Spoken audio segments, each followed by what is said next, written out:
আজ হলো আমাদের পরিবারের একদম ছোট্ট নতুন সদস্যের অন্নপ্রাশন। আর সে হচ্ছে আমার ননদের ছেলে, মানে সম্পাদির ছেলে রেয়াংশ। তো ওর অন্নপ্রাশনে আমরা যাচ্ছি। এই দেখো সবাই মিলে তত্ত্ব হাতে নিয়ে, মামাবাড়ির দিক থেকে যত রকম তত্ত্ব আছে সব কিছু হাতে নিয়ে আমরা ওদের বাড়িতে ঢুকলাম। ওদের বাড়িটা হচ্ছে বীরভূমের আশেপাশে লোকপুর বলে একটা জায়গায়।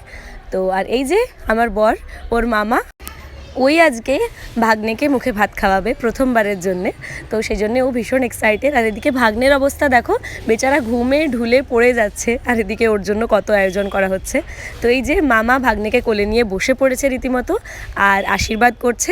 এরপর ওকে একদম প্রথম খাবারটা, মানে প্রথম ভাতটা ওর মামা ওকে খাওয়াবে। আর আমরা তো সবাই চারদিকে রীতিমতো ক্যামেরা মোবাইল তাক করে বসে আছি এই সুন্দর মিষ্টি মোমেন্টটাকে ক্যাপচার করার জন্য। আর ও কিন্তু খুব লক্ষ্মী সোনার মতন একদম হাত বাড়িয়ে বাড়িয়ে সব কিছু খুব ইন্টারেস্ট নিয়ে খেয়েছে। মানে কান্নাকাটি তো করেইনি, বরং তখন কাঁদছিল যখন ওকে দেওয়া হচ্ছিল না খাবারগুলো। তো খুব মিষ্টিভাবে আজকের দিনটা পেরোলো। এই যে হচ্ছে রেয়াংশের অন্নপ্রাশনের কেক। সবাই কিন্তু ওকে আশীর্বাদ করো, ও যেন খুব ভালো মানুষ হয়ে উঠতে পারে আর একদম সুস্থ থাকে। তো যাই হোক, আজকে কিন্তু আমার গলাটা ভীষণ বসে আছে, আমি বুঝতে পারছি গলাটা শুনতে তোমাদের কষ্ট হচ্ছে। এখনের জন্য ম্যানেজ করে নাও। দেখা হবে নেক্সট ব্লগে। Till then, tata.